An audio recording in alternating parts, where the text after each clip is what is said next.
So welcome everyone, my name's Martin Hamilton, I'm Director of Leeds Civic Trust, and I'm delighted that we're holding another of our Lockdown Lowdown interviews. And today I'm delighted to welcome Kully Thiarai, who is the Creative Director of Leeds 2023. Good morning, Kully. Hello, nice to be here. So for those of you that have joined us before, you'll be familiar with how these interviews work. We'll be running for about 45 minutes. We have got the chat function enabled on the Zoom system. So if at any time you want to pass comment or maybe raise some questions that I can incorporate into the interview, then just please do that as and when you feel you want to do so. And then, as I say, probably about 11:45, we'll sign off. So I've got a number of things I want to ask Kully. I'm sure there are one or two things that Kully wants to impart as well, which is absolutely fine. But I think without further ado, we'll make a start. So could I just ask you, Kully, to really start by introducing yourself, your background and why you've returned to Leeds, because this isn't the first time that you've worked in Leeds, is it? No. Indeed not, and it's I've spent a long time living in Leeds, even when I wasn't working in Leeds. So it's lovely to be back to run such an extraordinary project. So yeah, my background. Well, I suppose if I start with the sense that why coming back, and then I'll tell you a little bit about the history. That probably would make more sense. But Leeds was the first place that gave me my very first opportunity to get involved in the arts. It was I grew up in the Midlands and in a working class family in Smethwick, which is an industrial heartland just outside Birmingham, and I ended up coming to Yorkshire in the early 80s to go to university, and I came to go to Bradford University to be a social worker. That sort of, had no knowledge or insight really about the arts. I mean, as a child, we had very little access to the arts. We were, as I said, a working class family. Both my parents worked in factories. My father was a labourer. They were both illiterate, so things like books or paintings or any of that sort of stuff weren't immediate to us. The only thing that the way culture was framed for us was going to the Gurdwara, which was our temple, and listening to the music and the singing that was part of the Sikh faith. And when I was a bit older, the family would always go on a Sunday afternoon to the local cinema where we would watch Bollywood films, and that sort of was the sort of totality, if you like, of my kind of cultural understanding, certainly in terms of what one might formally designate as the arts these days. And the only other thing was through school.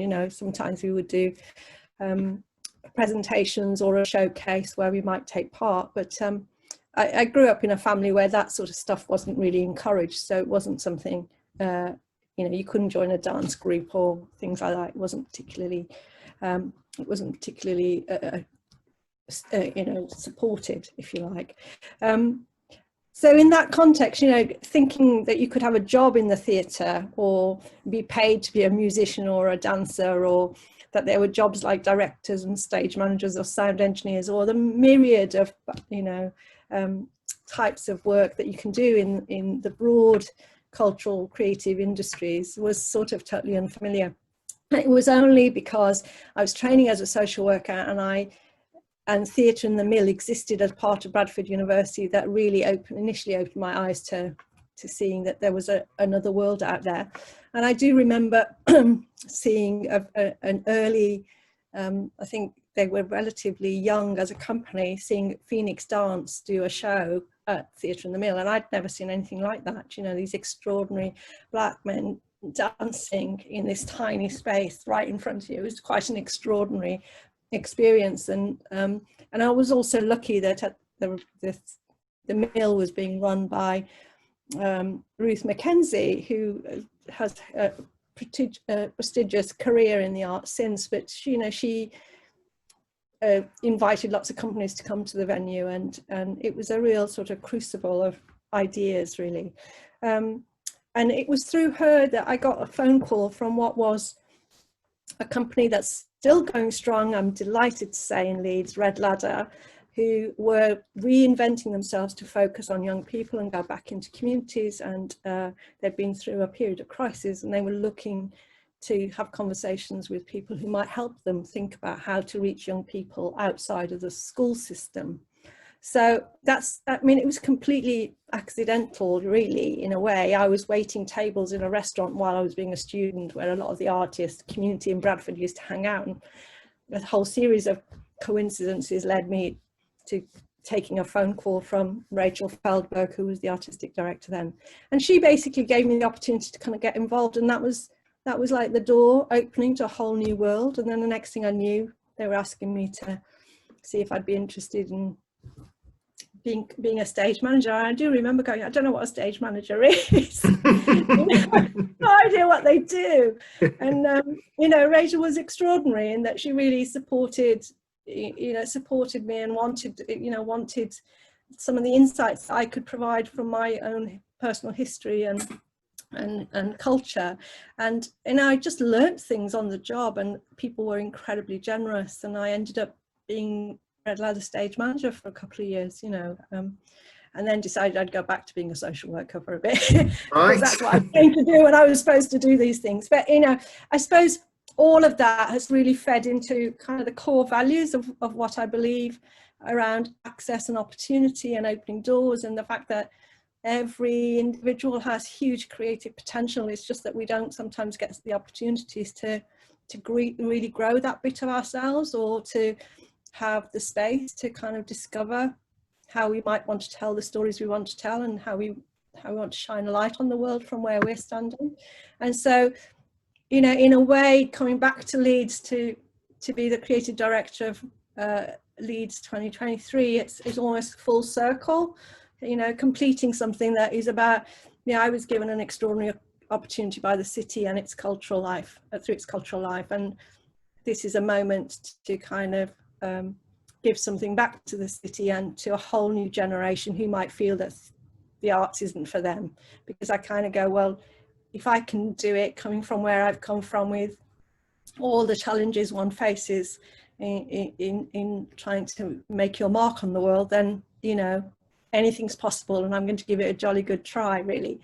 And I guess the other thing is that, you know, what an amazing potential, the fact that, you know, the city and its communities and its cultural sector, business sector, all came together, and despite the knockback from not being able to go for being European capital of culture, despite all the work and investment and ideas that had been generated in that process, that everybody sort of having picked themselves up and gone, you know what, we're going to do it anyway. And there's something quite transformational about that already. So you kind of go, fantastic, if we can do that, then anything is possible.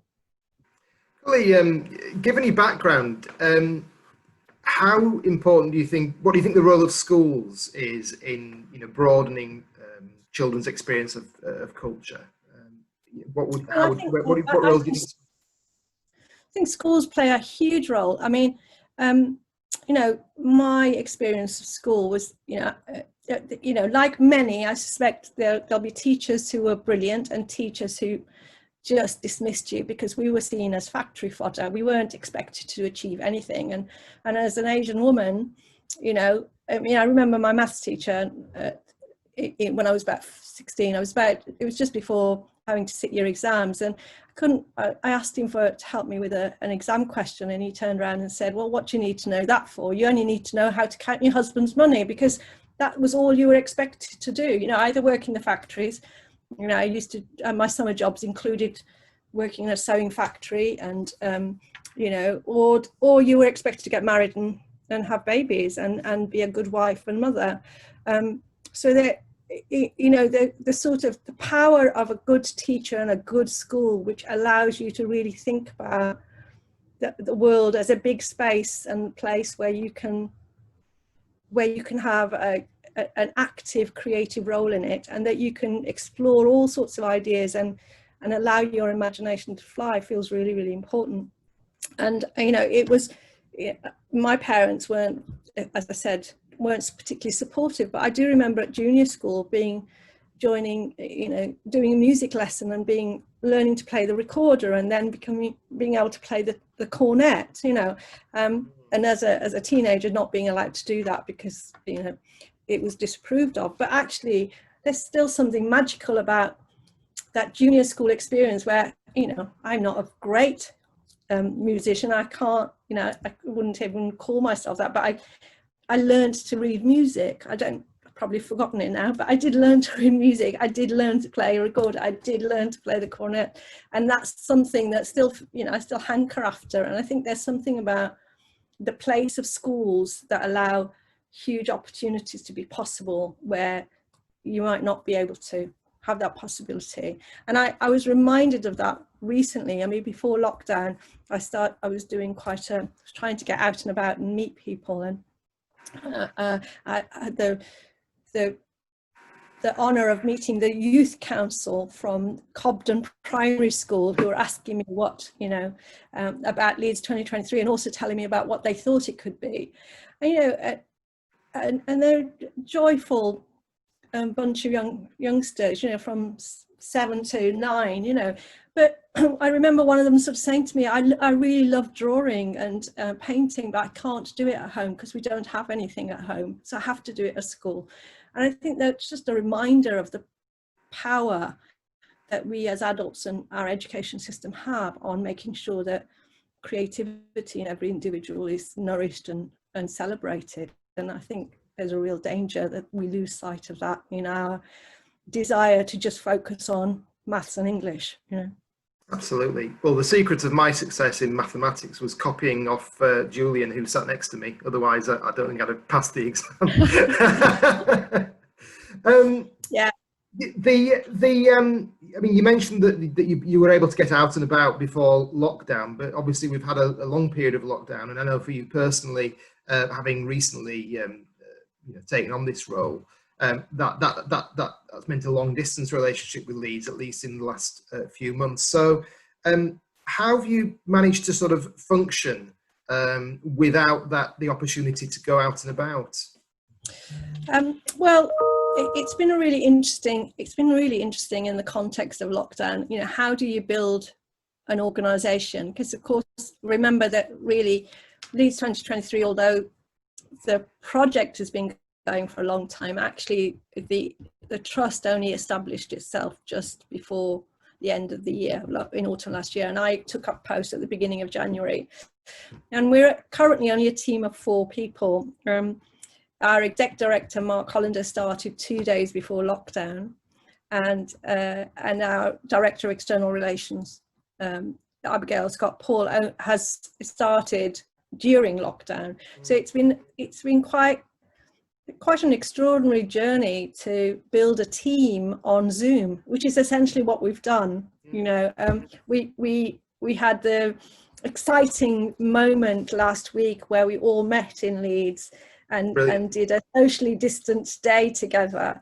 But it was we realized we've kind of bonded over in quite an intense way online, really, because there's been lots to do and lots to think about, but also just about maximizing the fact that we're quite light on our feet. There's not very many of us. We can be very flexible about how we work. Everything's set online anyway, so it wasn't a big shift for us to make our working approach different. It is a bit odd in not experiencing one's life in 3D, if you like, and that was an interesting thing. But the sort of what we've tried to do is retain some of the conversations with artists, with communities, with individuals, that even though we've not been able to go and visit them, we've been able to continue some of that dialogue. We've hosted a whole series of conversations with some of the arts sector over this period, and I think the biggest challenge, I guess, is trying to hold the space and respond to the here and now, whilst recognizing that our job really is to deliver something in 2023, and so we can't lose sight of the the building blocks we need to put in place to deliver an extraordinary year of culture. But at the same time, we can't be unaware of what is happening in our communities, but also what is significantly happening in the cultural industries, particularly our artists and our creative institutions, because they are part of the bedrock of what we want to try and showcase and celebrate for the city, and they are very, very vulnerable at the moment for all sorts of of COVID. Absolutely. Well, and I'll come on to that in a bit more detail in a moment. And the next question really is just to ask you to say a bit about the Year of Culture and kind of what it's about. But before I do that, there's another question that's just popped up from Jane Dowson. You're in an interesting position, I guess, because you've been in West Yorkshire and Leeds over the years. You moved away, currently, most recent role in Cardiff.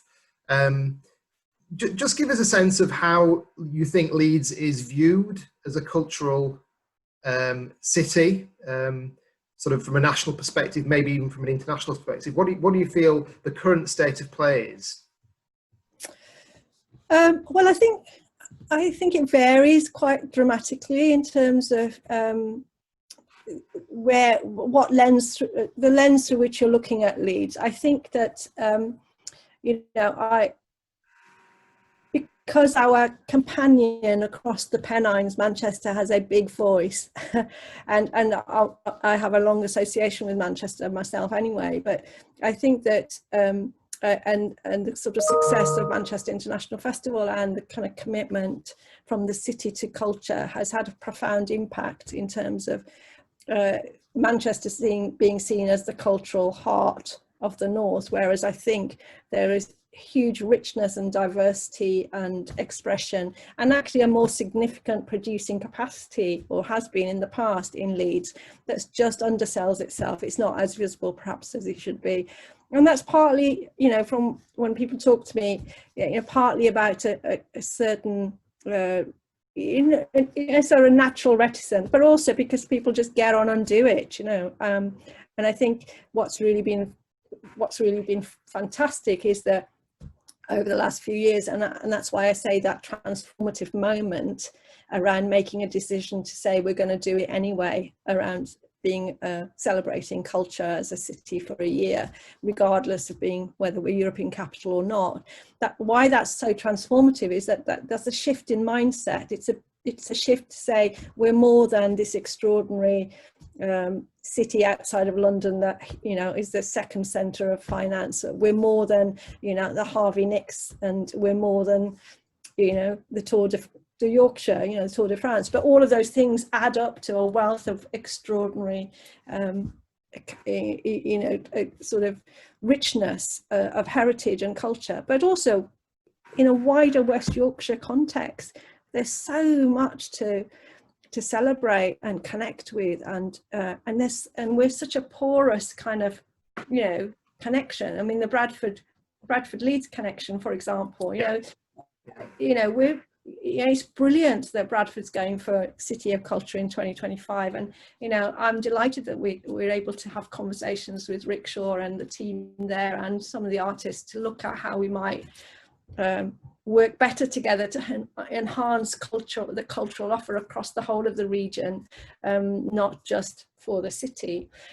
So I think it's a mixed picture out there. I think we tend to perhaps be a bit insular in the way that we get on and do stuff, but sometimes I think just making sure we're present in some of the bigger conversations and shouting about some of the uniqueness of the city and its cultural life would be a good thing to do. And that's certainly part of what I perceive Leeds 2023 making possible, which is weaving together some of the very different strands and showcasing the whole kind of ecology that exists from the grassroots community engaged practices that are rich and rife across the different neighbourhoods, right through to our as government might say, our crown jewels in the city. Kully, we've sort of skirted around the main topic here, which is Leeds 2023, and I suppose I should ask you a slightly more direct question, and maybe I can ask it in this way. Could you just paint a picture of what Leeds 2023 will look like, both the year itself, but maybe also thinking about how we as a city build up to the year of cultural celebration? Yeah, I mean, I think I'd be able to say a bit more of that in a few months' time. Really, we're still a little bit early in the process of taking on all the things that have been said in the past and been talked about in terms of projects, but also obviously the context of the current situation means that we really need to think about what the consequences of that are, not least on the fact that, you know, we've got 20+ million pounds to raise, and what does that mean? But what I can sort of say is that we want it to be 365 days of surprise and delight for the city, that is both both creating and producing original work that would just not happen were it not for having a year to have a focus, but also partnering and co-producing and showcasing and really shining a light on what is a really mature cultural city. You know, there is lots and lots of stuff already going on, and where can we make the big difference by either amplifying what's already happening or working in partnership with our colleagues and organisations and independent artists to make something that's more significant in that year. And also kind of really thinking about all that's happening in the neighbourhoods, not just in the city centre. You know, because there's extraordinary things happening in the neighbourhoods, you know, but sometimes we just don't pay enough attention to them around celebrating them, or indeed, you know, really kind of thinking about the kind of hidden stories and the hidden communities that are part of our rich diversity. You know, I think it's amazing that we got 170 different languages spoken in the city. Sure. You know, how do we, and that means that there's a rich tapestry of story, of people, of interest, of food, of all sorts of kind of all aspects of our cultural lived experience that we can really showcase and celebrate and enjoy. And also something about part of what we want to try and do is connect bits of the city, you know, bits of neighborhoods that are across the city, that because it can feel very isolating. You know, I spent a very long time living in Morley, you know, and going to Roundhay or to the north of the city would feel like an alien existence, or would take an awful lot of time. So how can we kind of work with the city, but also build partnerships that of people, of collegiate, and that might be through the schools network, or it might be through, you know, things like, you know, you've got the wonderful Constitution in Farley, and you've got, you know, the Holbeck Working Men's Club in Holbeck. You know, if they kind of collaborated, what might be possible for their artistic practice, but also for their communities. So there's something about, you know, really nurturing the talent, really nurturing the sort of things that are already here, but also making things happen that would just not otherwise happen, that are full of surprise and delight and hope. You know, I mean, one of the sort of strongest needs, I think, is being able to celebrate hope and think about a time beyond the one we're finding ourselves in, and really kind of, you know, recognize that culture has been part of our solace during this period. It's the thing we've turned to see us through, and that's a really powerful sort of sense of understanding of why culture matters. He makes an important point here about the fact that more of us are working from home. We're using our local services. Our, you know, the area where we operate as individuals has actually got smaller during lockdown. So actually having these local connections possibly are more important than ever. It's not just about the city centre, is it? Could I just follow on from that by sort of asking? Someone's asked the question, you know, are you still open to meet new groups and people? And I guess the answer to that is very much yes. So it's not sort of, things aren't set in stone at this stage by any means. And how do people contact you if they think maybe what they're doing or what they're planning to do in 2023 or would like to do in 23, maybe you haven't been in touch yet, or they haven't been in touch with you, how do they get in touch? Well, they can join the newsletter for a start, because that we mail that out regularly with things that are going on. But there's also on our website, you can do info@leeds2023.co.uk and send us an email, and myself or Jenny will pick that up, and I'm really happy to try and have those conversations.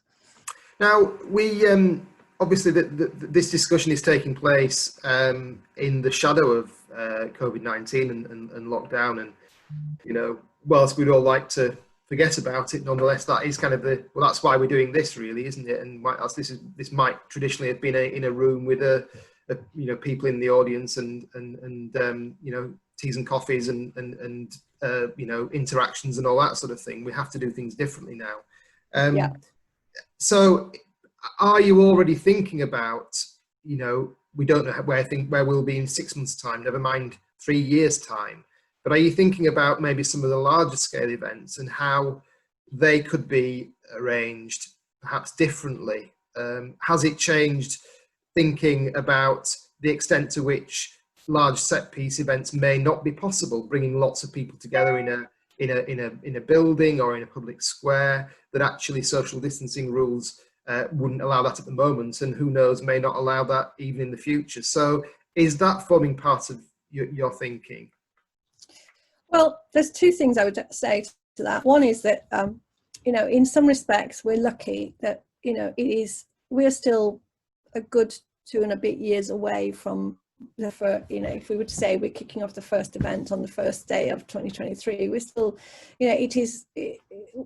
we're not behind in terms of thinking, in terms of planning time or anything in that sense. I mean, we're behind in terms of some of our recruitment, but that's just the nature of where we are because of COVID, really.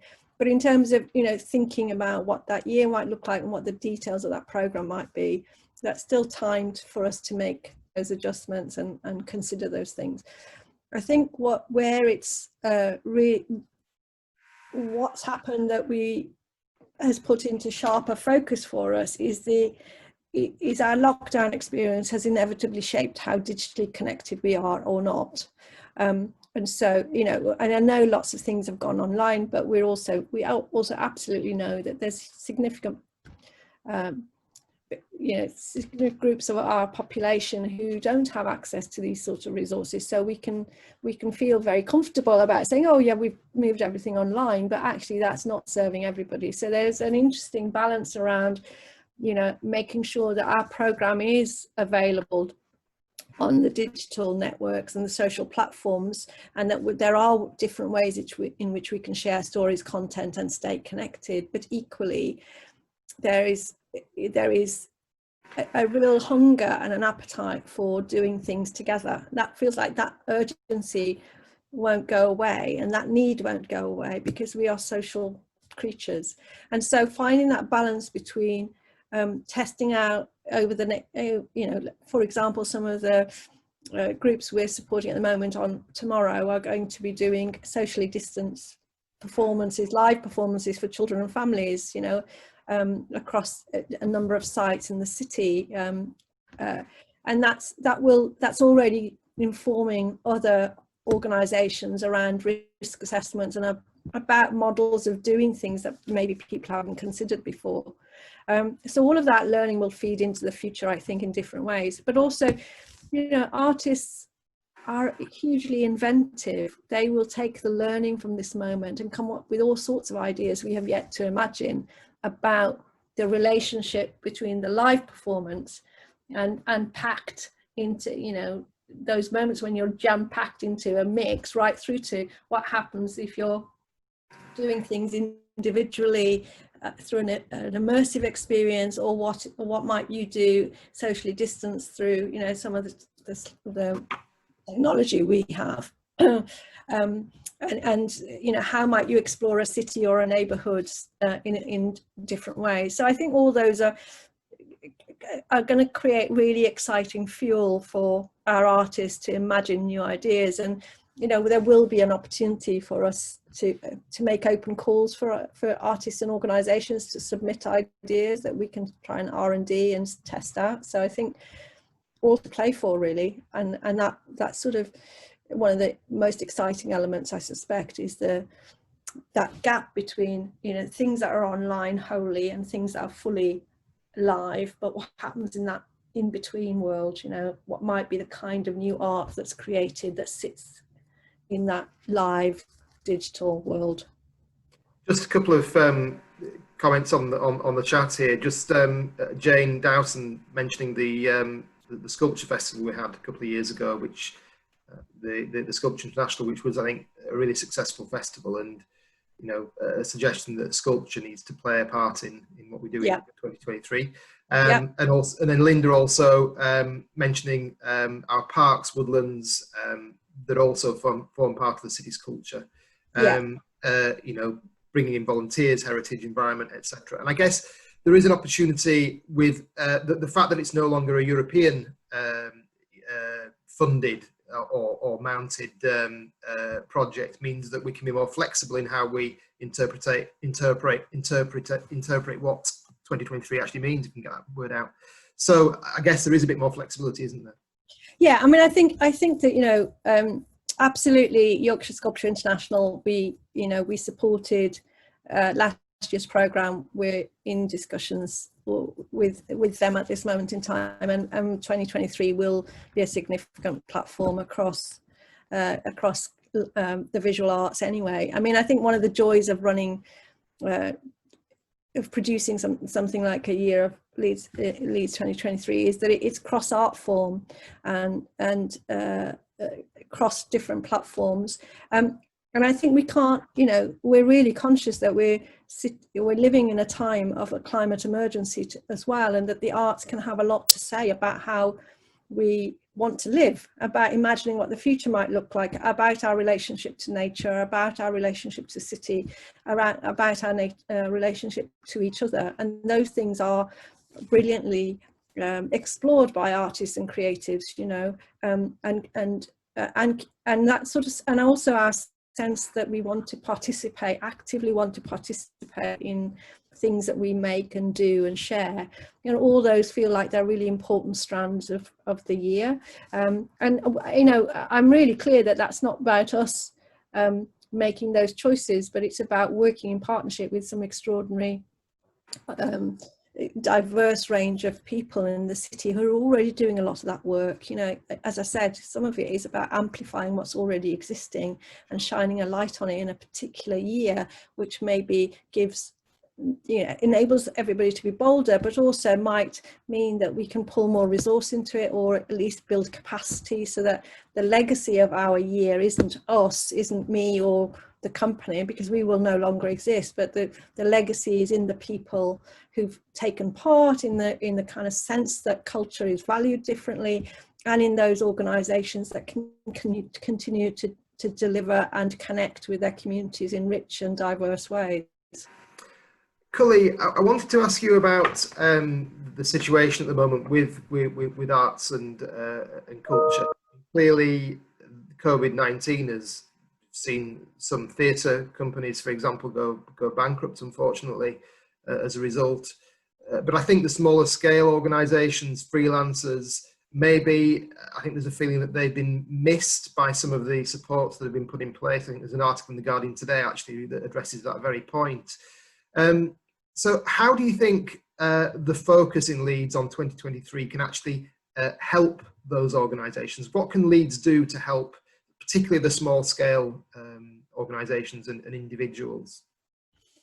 Well, there's a couple of things, I suppose. One is that we're very involved in some of the national and regional sort of advocacy that's been going on, and I know lots of our artists have been as well, to really kind of keep the pressure on to understand that the creative industries and cultural sector is a very, you know, employs 70% of its people are freelancers, you know, and many of them are falling through the gaps because they're not furloughed, because they're not employed, they're not getting the they don't qualify for some of the other government initiatives, and so that's a serious problem, and it's a serious problem that needs addressing, which we can't, obviously as an institution we can't deal with that, but what we can do is lobby hard to begin to look at, well, if the rescue package that's been created by government, which we know won't be enough, it's a big figure and it's brilliant, and we're all delighted that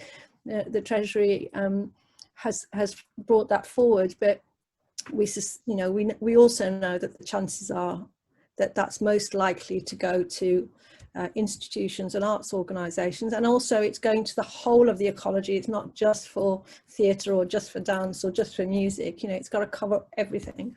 So we know there's a big challenge there, and I think that the thing that Leeds 2023 can do, and it's certainly in the conversations we're having with trusts and foundations and business, and also just generally people who value and see the importance of culture being part of the recovery of the city and the region, is about the fact that that Leeds 2023 is happening, and therefore people are wanting to find ways to financially support that in order to keep that sector alive. So I think the one thing we can do is keep hope on the horizon, that there is a time beyond this, and that actually part of the recovery process is using culture, and an organisation like Leeds 2020 can help some of that conversation. We're also, we will be looking at how we can work with the Arts Council, with the City Council, and with other partners to support independent artists, and look at some of that just being about commissions and some of that being about capacity building. We've partnered with Bradford, the Producers Hub, to ensure that some we're funding some emerging art producers fund to support their training, which runs over a 15-month program.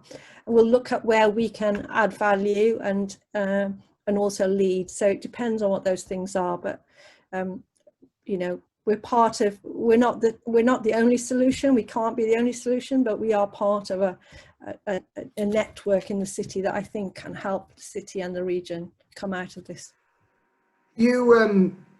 You've sort of alluded to the financial side of things, and I just wanted to put a point of view that people may express about something like this, particularly given the parlous state that Leeds City Council finds itself in, having had to spend a lot more money over the last few months as a result of COVID, at the same time that revenues have reduced significantly. I think they're looking at something like a £200 million overspend in year. What would you say to people who say, actually, this is a luxury that we can't really afford? Well, I'd say a couple of things. One is, I think I said already, we know how much culture has been a profound solace for people, the books, crafts, painting, stories, films, music, singing, we've turned to all of those things and taken part in all of those things during this period, and none of that would exist if we weren't funding the arts. All those wonderful films or songs or opera, those are funded because the artists right from the grassroots are serving a public need, and actually culture is about who we are and about being able to express ourselves, and without it, we're a much more impoverished community and a nation. So in that sense, lots of people talk about the economics, that the economy needs money, but actually the arts and cultural sector provide a vast amount of revenue into the economy.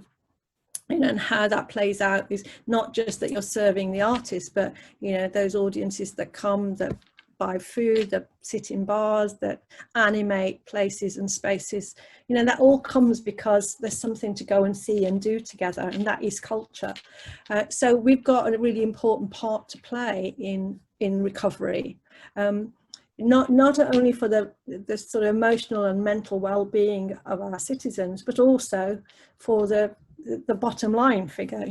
So yes, the City Council has made a commitment to Leeds 2023, but also there's a huge expectation that we will bring in significant resource to make that year happen, and the kind of cumulative impact of that is significant for any city. And you only have to look at the impact of European Capital of Culture on Liverpool, or the feedback from Hull, to know that, you know, we know that there's both an economic strength to celebrating culture, as I've already said, but also there's social benefit. I mean, from our part, I think we want to, you know, the argument isn't about, you know, sort of pitching social care or social justice on one hand and the culture on the other. All those things are interconnected, and it's about how we best work together under really difficult circumstances to make sure that we collectively enable the city and its people to thrive going forward. You mentioned Liverpool and Hull. I studied at Hull University and have been back periodically to visit the city, and went there during their year of celebrations of City of Culture. And certainly, you know, just looking at the physical impact, the regeneration that is now starting to happen is really impressive. This is really the final question, Kully. I just wanted to ask you, sort of on the legacy side of things, how do you think, you know, maybe looking, I think it's hard to judge something immediately after the event, but maybe after 5 years after the event, 10 years after the year of the year of celebrations, how will you measure? How do we measure as a city that it's been successful? What sort of impact should we be looking for, do you think? Well, there'll be an impact in lots and lots of different ways, I think. But I suppose from a personal perspective, we hope that there'll be some tangible legacy, you know, with supporting things like the Poetry Centre or the British Library building its northern base. I mean, all those things will absolutely be powerful indicators, and, you know, things that we might do through sculpture or visual arts or creative practice. But I think there's a more fundamental thing that I would personally see as legacy, which is, you know, those moments, you know, how can we create those moments where a whole new generation of individuals think that art is for them, culture is for them, and that they have stories and ideas that they want to share and showcase and participate in, and that they feel pride in the city because of its cultural stories, because of who you know, it's a great place to live because of its richness in all the things that it does, to celebrate its parks, to celebrate its neighborhoods, to celebrate its heritage, and to celebrate its people. And I think that is where I would see legacy, really, because it's about all of those organizations and institutions feeling like a step change happened in 2023, where culture became everyday important, and that every citizen had a chance to participate in it, watch it, and become artists themselves if they're inspired to be so, you know, and to work in an industry which, you know, is not always easy, but lots of people, you know, it's really important that it doesn't matter what background you're from, that you feel like you can be part of that world, and that it doesn't belong to a handful of certain types, but it belongs to all of us. Culture is about all of us together. That's a great way to finish the interview. Kully, is there anything else you wanted to say before we wrap up?